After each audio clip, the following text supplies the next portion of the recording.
ओम नमो भगवते वासुदेवाय नमः।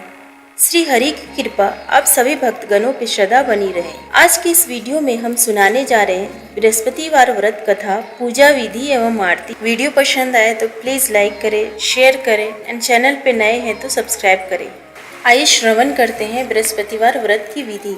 इस दिन बृहस्पतिश्वर महादेव जी की पूजा होती है। दिन में एक समय ही भोजन करें, पीले वस्त्र धारण करें, पीले पुष्पों को धारण करें। भोजन भी चने की दाल का होना चाहिए, नमक नहीं खाना चाहिए। पीले रंग का फूल, चने की दाल, पीले कपड़े तथा पीले चंदन से पूजा करनी चाहिए।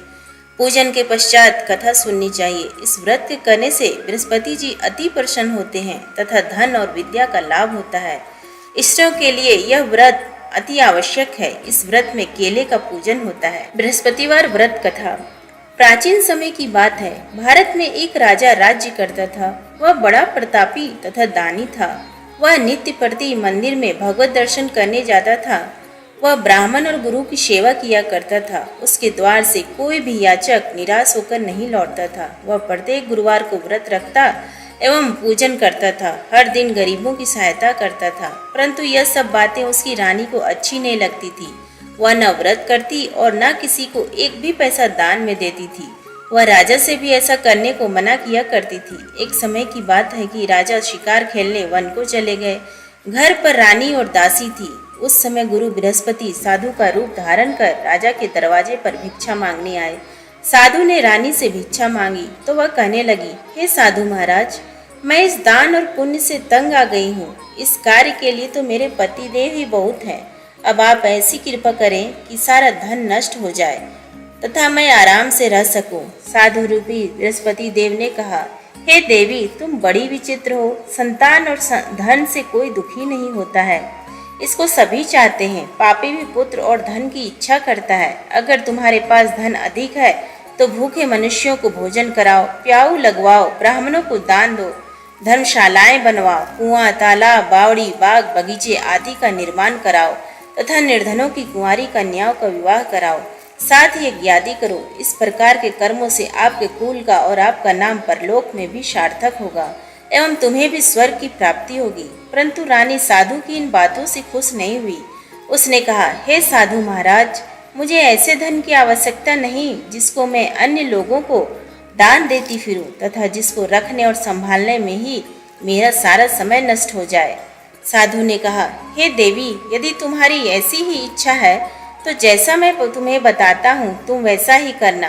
बृहस्पतिवार के दिन घर आंगन को गोबर से लीपना, अपने केसों को पीली मिट्टी से धोना, केसों को धोते समय स्नान करना, राजा से कहना वह हजामत करवाए, भोजन में मांस मदिरा खाना, कपड़े धोबी के यहाँ धुलने देना। इस प्रकार 7 बृहस्पतिवार करने से तुम्हारा सारा धन नष्ट हो जाएगा। यह कहकर साधु महाराज रूपी बृहस्पति देव अंतर ध्यान हो गए।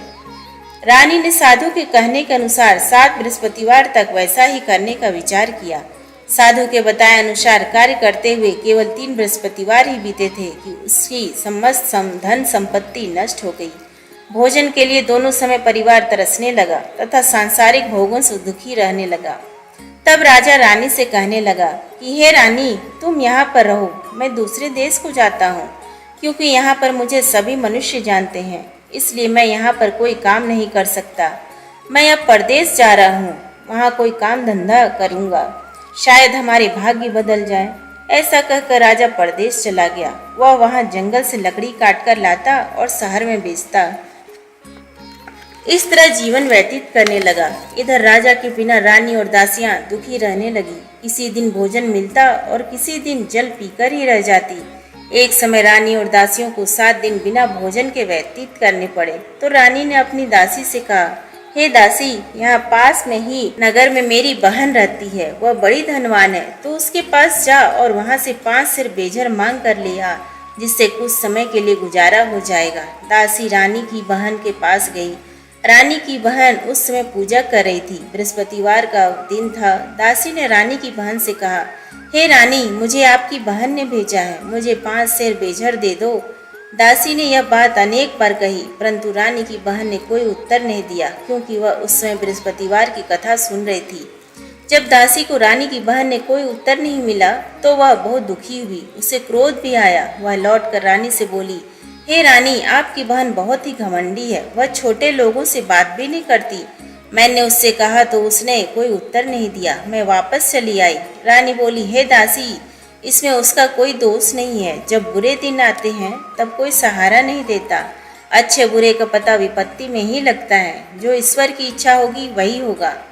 यह सब हमारे भाग्य का दोष है। उधर रानी की बहन ने सोचा कि मेरी बहन की दासी आई थी, परंतु मैं उससे नहीं बोली, इससे वह बहुत दुखी हुई होगी। अतः कथा सुन और विष्णु भगवान का पूजन समाप्त कर वह अपनी बहन के घर आई और कहने लगी, हे बहन, मैं बृहस्पतिवार का व्रत कर रही थी। तुम्हारी दासी हमारे घर गई थी, परंतु जब तक कथा होती है तब तक हम लोग ना उठते हैं और ना ही बोलते हैं, इसलिए मैं नहीं बोली।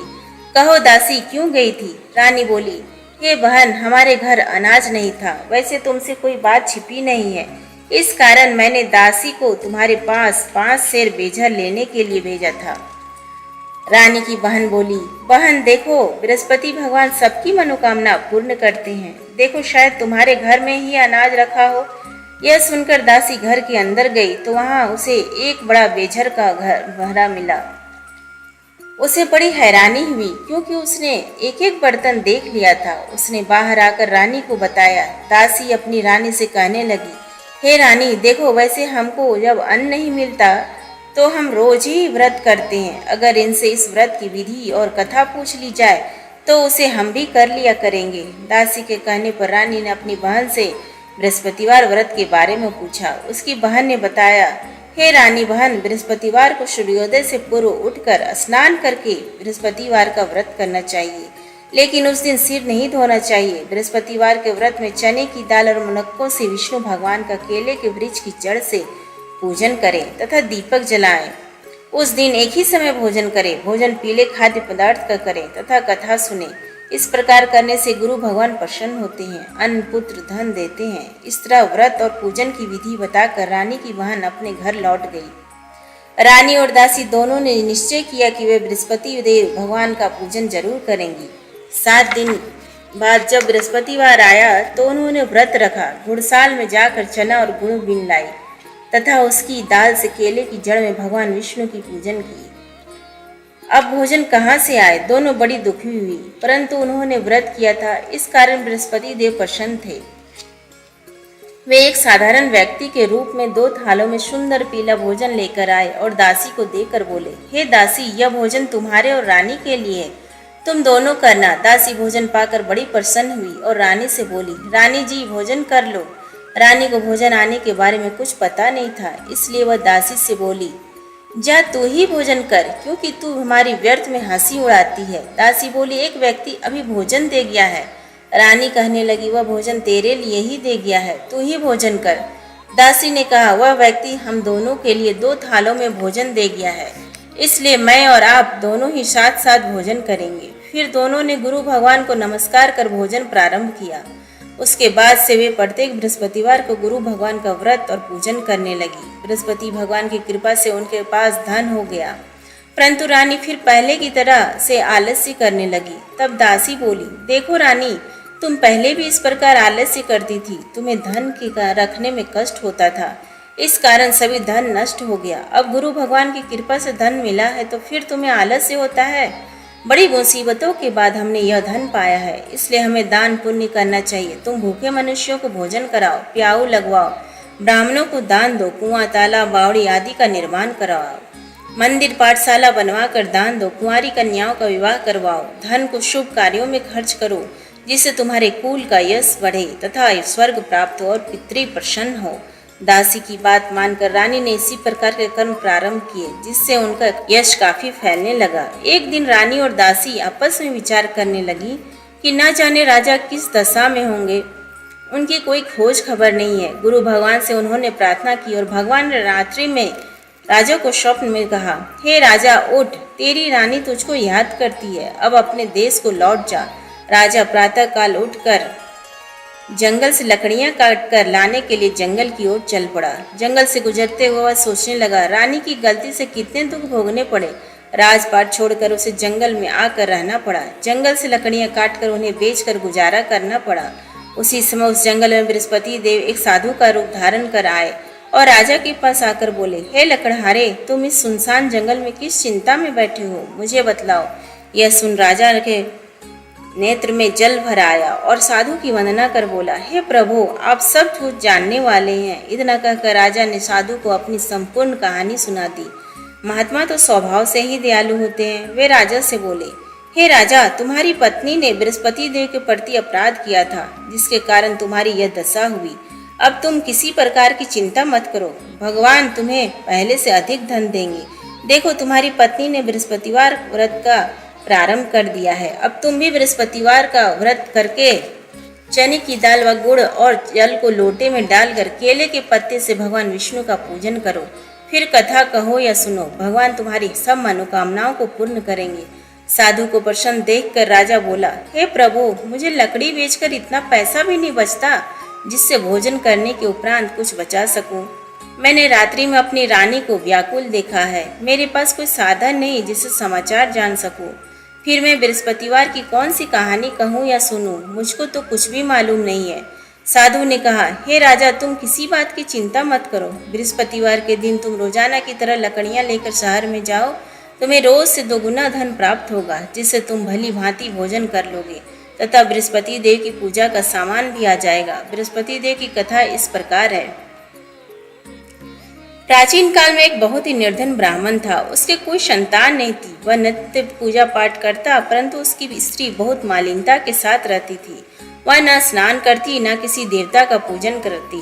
प्रातः काल उठते ही सर्वप्रथम भोजन करती, बाद में कोई अन्य कार्य करती। ब्राह्मण देवता बहुत दुखी रहते थे। पत्नी को बहुत समझाते, किंतु उसका कोई परिणाम न निकलता। भगवान की अनुकंपा से एक समय उस ब्राह्मण की पत्नी गर्भवती हुई और 10वें महीने एक सुंदर कन्या को जन्म दिया। निर्धन ब्राह्मण कन्या के जन्म से बहुत दुखी हुआ। धीरे धीरे ब्राह्मण की कन्या बड़ी होने लगी। बचपन से उस कन्या की रुचि भगवान विष्णु की पूजा में थी। वह प्रातः उठते ही स्नान आदि करके भगवान विष्णु की पूजा करने मंदिर में जाती थी। बृहस्पतिवार को व्रत करके विधिवत पूजा पाठ करती थी। पूजा पाठ के बाद वह पढ़ने के लिए पाठशाला में जाती थी। घर से चलते हुए वह मुट्ठी भर जौ साथ लेकर जाती और पाठशाला के रास्ते में थोड़े थोड़े जौ गिराती जाती थी। जब वह पाठशाला से घर लौटती तो जौ के वह दाने सोने में बदले हुए मिलते थे। लड़की सभी सोने के दाने बिन लाती थी। एक दिन जब वह सोने के दानों को साफ कर रही थी तो उसकी माँ ने कहा, बेटी, सोने के दाने साफ करने के लिए सोने का सूप भी होना चाहिए। अगले दिन बृहस्पतिवार था। उसने भगवान बृहस्पति देव की पूजा करते हुए प्रार्थना की, हे भगवान, यदि मैंने आपका व्रत विधिवत किया हो तो मुझे सोने का सूप दे दो। भगवान बृहस्पति देव ने उसकी मनोकामना पूरी करने का वचन दिया। पाठशाला से लौटते समय उसे रास्ते में सोने का सूप पड़ा हुआ मिला। घर लौटकर सोने का सूप अपनी माँ को दिखाकर वह सोने के दाने साफ करने लगी। उसी समय नगर का राजकुमार उसके घर के पास से गुजरा। उस सुंदर लड़की को सोने के सूप में जौ साफ करते देख राजकुमार उस पर मोहित हो गया। महल में लौटकर राजकुमार ने राजा से उस लड़की से विवाह करने की इच्छा प्रकट की तो राजा ने ब्राह्मण को महल में बुलाकर राजकुमार से उसकी लड़की के विवाह की बात कही। ब्राह्मण तैयार हो गया। धूमधाम से उस लड़की का विवाह राजकुमार से हो गया। दुल्हन बनकर ब्राह्मण की लड़की महल में चली गई। लड़की के चले जाने से ब्राह्मण फिर निर्धन हो गया। उसे कई कई दिन भोजन भी नहीं मिलता था। बहुत दुखी होकर ब्राह्मण एक दिन अपनी लड़की के पास गया। अपने पिता से निर्धनता का समाचार सुनकर उसे बहुत सा धन देकर पिता को विदा किया। उस धन से ब्राह्मण के कुछ दिन तो आराम से गुजर गए, लेकिन जल्दी ही फिर भूखों मरने की हालत हो गई। ब्राह्मण अपनी लड़की से धन लेने के लिए फिर महल में पहुंचा। लड़की ने पिता की बुरी हालत देखकर कहा, हे पिताजी, आखिर आप कब तक मुझसे धन लेकर जीवन यापन करेंगे? आप कोई ऐसा उपाय क्यों नहीं करते जिससे आपका घर धन संपत्ति से भर जाए? ब्राह्मण ने कहा, मैंने तेरी माँ को बहुत समझा लिया, पर उसकी समझ में कुछ नहीं आता। उसका फूहड़पन नष्ट हो तो घर की निर्धनता भी दूर हो जाए।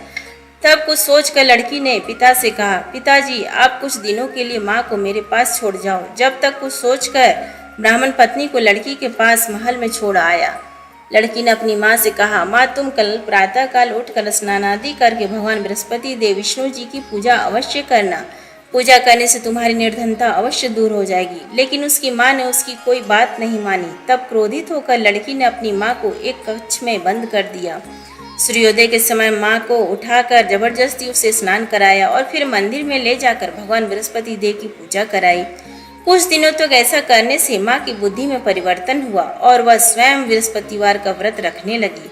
उसके व्रत रखने से ब्राह्मण के घर में भगवान विष्णु की अनुकंपा से धन की वर्षा होने लगी। दोनों पति पत्नी धन संपत्ति पाकर आनंद पूर्वक जीवन यापन करते हुए विष्णु धाम को चले गए। लकड़हारा बने राजा ने उस साधु से भगवान बृहस्पति देव की यह कथा सुनकर बृहस्पतिवार का व्रत करके भगवान विष्णु की पूजा की। उस दिन से उसके सभी क्लेश दूर हो गए। लेकिन अगले बृहस्पतिवार की कामकाज में अधिक व्यस्त रहने के कारण उसने भगवान बृहस्पति देव जी का व्रत नहीं किया। भगवान बृहस्पति देव लकड़हारे से क्रोधित हो गए और उसे भूल की सजा दी। उस दिन नगर के राजा ने नगर में घोषणा करके सबको सूचित दिया, प्रत्येक नागरिक मेरे महल में भोजन करने आए, जो नहीं आएगा उसे अपराधी मानकर भारी दंड दिया जाएगा। लकड़हारा बने राजा ने उस नगर के राजा की घोषणा तो सुनी, लेकिन जंगल से लकड़ी काट कर लाने और उन्हें बेचने में देर हो जाने के कारण वह समय पर महल में भोजन करने नहीं जा सका। अतः राजा के सैनिक लकड़हारे को पकड़कर महल में ले गए। राजा ने उसे महल के एक कक्ष में बैठा कर भोजन कराया। उस कक्ष में एक खूंटी पर रानी का सोने का हार लटका हुआ था। लकड़हारा खूंटी अकेला उस कक्ष में भोजन कर रहा था। तभी उसने एक आश्चर्यजनक घटना घटती देखी। देखते ही देखते वह खूंटी हार को निकल गई। थोड़ी देर के बाद राजा ने हार को गायब देखा तो लकड़हारे को कारावास में डलवा दिया। लकड़हारा मन ही मन अपने भाग्य को कोसने लगा। तभी उसे जंगल में मिले साधु का स्मरण हो आया। थोड़ी देर में भगवान बृहस्पति देव सन्यासी के रूप में उसके सामने प्रकट हुए और कहा, हे लकड़हारे, तूने भगवान बृहस्पति देव की पूजा नहीं की, इसी कारण तुम्हें कष्ट हुआ है। लेकिन अब चिंता मत करो, बृहस्पतिवार के दिन कारागार के दरवाजे पर तुम्हें कुछ पैसे पड़े हुए मिलेंगे। उन पैसों से भगवान बृहस्पति देव का व्रत करके उनकी पूजा करोगे तो तुम्हारे सब दुख नष्ट हो जाएंगे। बृहस्पतिवार के दिन दरवाजे पर पड़े मिले पैसों से चने और गुड़ मंगाकर लकड़हारे ने बृहस्पतिवार की कथा कही तो भगवान बृहस्पति देव ने प्रसन्न होकर उस नगर के राजा को स्वप्न में लकड़हारे को कारागार से मुक्त करने को कहा। सुबह राजा ने अपने कक्ष में आकर देखा तो खूंटी पर रानी का हार टंगा हुआ था। राजा ने लकड़हारे को मुक्त कर दिया और उसे धन और आभूषण देकर विदा किया। लकड़हारा बना राजा उस नगर से चलकर अपने नगर में पहुंचा तो उस नगर में कुएं, धर्मशाला, बाग बगीचे देखकर बहुत प्रसन्न हुआ। राजा ने किसी से पूछा, ये कुएं धर्मशाला किसने बनवाई है? सब ने उसे बताया कि ये सब रानी और उसकी दासी ने बनवाए हैं। राजा महल में पहुंचा तो रानी ने उसका भव्य स्वागत किया। तब राजा ने निश्चय किया कि सप्ताह में एक बार तो सभी बृहस्पति देव का व्रत तथा पूजन करते हैं, परंतु मैं प्रतिदिन व्रत किया करूंगा तथा दिन में 3 बार कथा कहा करूंगा। अब राजा हर समय दुसाले में चने की दाल बांधे रहता था तथा दिन में 3 बार बृहस्पति देव की कथा कहता। कुछ दिनों के बाद राजा को अपनी बहन की याद आई। एक दिन घोड़े पर सवार होकर राजा अपनी बहन से मिलने चल दिया। अभी राजा नगर के बाहर पहुंचा ही था कि उसने कुछ लोगों को एक शव को ले जाते हुए देखा। राजा को स्मरण हो आया कि आज उसने किसी को बृहस्पतिवार की कथा नहीं सुनाई है। राजा ने उन लोगों को रोक कर कहा, भाइयों, आप शव को ले जाने से पहले मुझसे बृहस्पतिवार की कथा सुन ले। लोगों ने राजा पर क्रोधित होते हुए कहा, तुम पागल तो नहीं हो? लेकिन कुछ बड़े बूढ़ों लोगों ने कहा, अच्छा भाई, साथ में चलते चलते तुम अपनी कथा भी सुना लो। राजा ने चलते हुए आधी कथा ही सुनाई थी कि शव हिलने लगा। राजा के पूरी कथा सुनाती ही शव उठकर बैठ गया। लोगों ने हैरानी से दांतों तले उंगली दबाई और अगले बृहस्पतिवार से भगवान बृहस्पति देव का व्रत करने व कथा सुनने का निश्चय कर लिया। अब घोड़े पर सवार राजा चलते हुए एक किसान के पास पहुंचा। किसान अपने खेत में हल चला रहा था। राजा ने कहा, अरे भाई, मुझसे बृहस्पतिवार की कथा सुन लो। किसान झुंझला कर बोला, अरे भाई, देख नहीं रहे, जितनी देर तक तुम्हारी कथा सुनूंगा उतनी देर में तो पूरे खेत में हल चला लूंगा। राजा निराश होकर चलने लगा। तभी किसान के पैर लड़खड़ा कर जमीन पर जा गिरे। किसान के पेट में भी जोरों का दर्द होने लगा। उस किसान की पत्नी जब खाना लेकर आई तो उसने किसान से इस बारे में पूछा। किसान ने घुड़सवार की पूरी कहानी सुनाई। किसान की पत्नी दौड़ती हुई राजा के पास पहुंचकर हाथ जोड़कर बोली, भैया, मैं तुम्हारी कथा सुनने को तैयार हूँ। राजा ने उसके साथ खेत पर पहुंचकर बृहस्पतिवार की कथा सुनाई।